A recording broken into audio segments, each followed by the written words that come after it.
Hello students, तो चलिए time आ गया है अपनी प्रिपरेशन को स्पीड अप करने का। जैसे कि आप सब जानते हैं कि आपके अलग अलग स्टेट वाइज बहुत सारे फार्मासिस्ट एग्ज़ाम होने वाले हैं इस साल। तो आपको देंगे हम क्विक फार्मा एमसीक्यू डोज, जो कि हम ऑलमोस्ट डेली बेस पे रेगुलर बेस पे अपलोड करेंगे, जहां पर बहुत अच्छे से एमसीक्यू और उनके एक्सप्लेनेशन के साथ हम आपसे सबको शेयर करेंगे। तो चलिए स्टार्ट करते हैं। देखिए, पहला क्वेश्चन देखेंगे हम अपनी आज की इस वीडियो का। पूछ रहे हैं आपसे, the medical term regimen is best defined as. Medical term regimen को किस तरह से डिफाइन किया जाता है? लीक आउट होना ब्लड वेसल से, एक्सरे होता है क्या लिम्फ नोड का, न्यू सडन रिसेंट को बोलते हैं इस तरह का मेडिकल रेजिमेन, या पैटर्न ऑफ एडमिनिस्टरिंग ट्रीटमेंट। तो बच्चों, करेक्ट आंसर है इसका ऑप्शन डी। तो देखिए, ये पैटर्न होता है किस तरह से कोई भी ट्रीटमेंट को एडमिनिस्टर करना है। अब ये जो रेजिमेन है ये सिर्फ और सिर्फ मेडिकेशन तक ही लिमिटेड नहीं होता, बहुत सारे डाइट प्लान्स का भी रेजिमेन बनाया जाता है, ताकि जिस भी पर्सन जो भी उसको फॉलो कर रहा है मेडिकल रेजिमेन को, डाइट के रेजिमेंट को, सप्लीमेंट्स के रेजिमेंट को, उसको एक हेल्दी लाइफस्टाइल प्रोवाइड हो और ये इस तरह के लाइफस्टाइल वो मेंटेन रख पाए through out their life.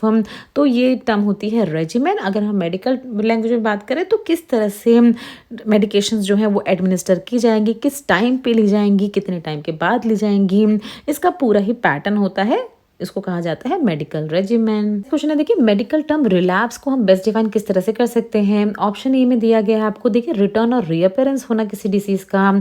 Option B में है कि स्टडी करना कि किस तरह से कोई भी ड्रग हमारी बॉडी में एब्जॉर्ब और डिस्ट्रीब्यूट होती है।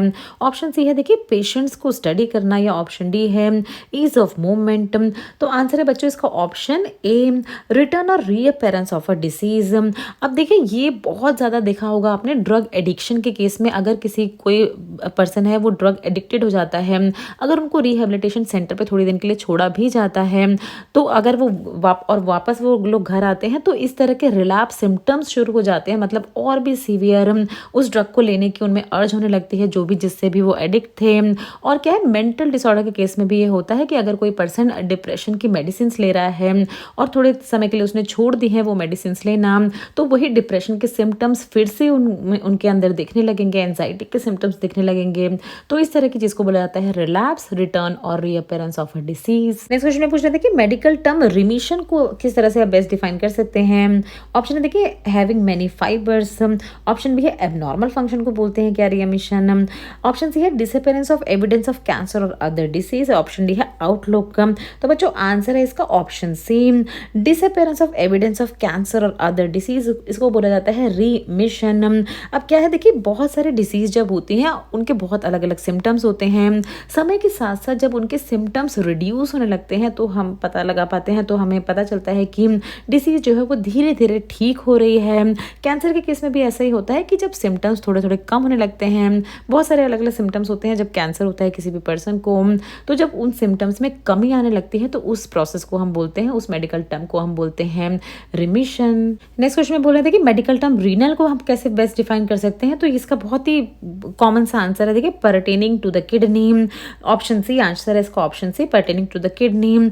जब भी किसी चीज की हम बात किडनी के एस्पेक्ट में करते हैं तो हम उसको रीनल कहते हैं। जैसे रीनल फेलियर मतलब किडनी में किसी तरह की डिसफंक्शनिंग हो गई है। रीनल ट्यूब्यूल्स मतलब किडनी की ऐसी ट्यूब्यूल्स जो कि फिल्ट्रेशन ऑफ फ्लूइड में बहुत ज्यादा हेल्पफुल होती हैं। और क्या, रीनल फंक्शनिंग मतलब किडनी किस तरह से फंक्शन करती है। तो जहां भी आप देखेंगे ये रीनल टर्म, आप समझ जाएंगे किसकी बात हो रही है, किडनीज की बात हो रही है हमारी।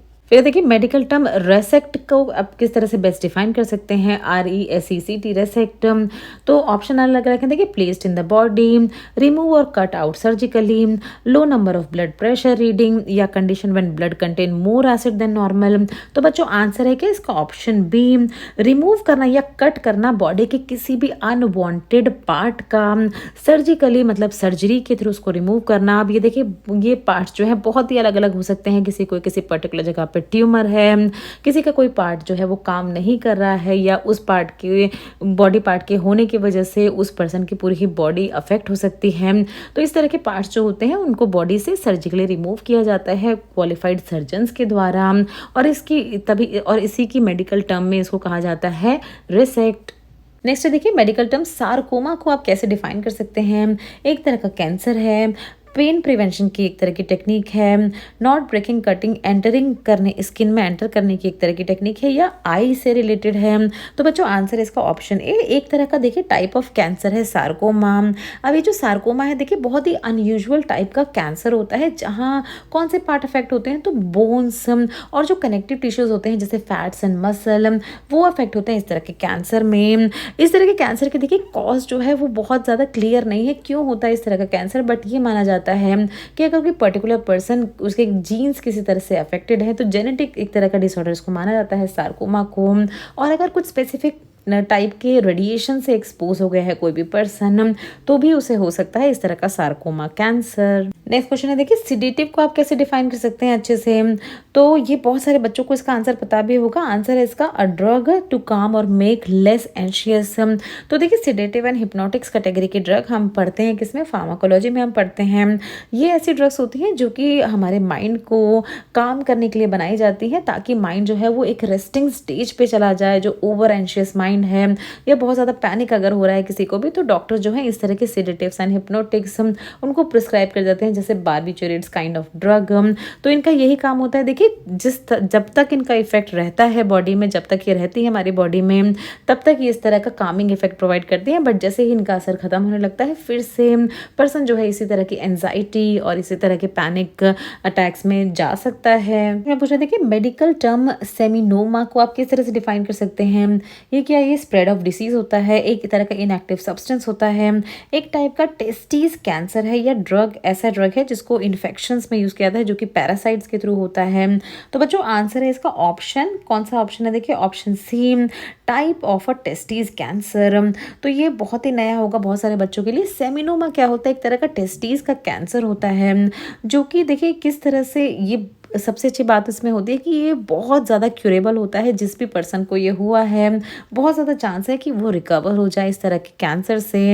ये किस तरह से किस वजह से होता है तो देखिए जर्म सेल ट्यूमर्स होते हैं उनकी वजह से इस तरह का सेमिनोमा टेस्टिस कैंसर होता है, जिसको मोस्टली कीमोथेरेपी मेडिसिन भी दी जाती हैं इसके ट्रीटमेंट के लिए, बट बेस्ट वे होता है इसको ट्रीट करने का इसका इसको सर्जरी के थ्रू रिमूव कर देना।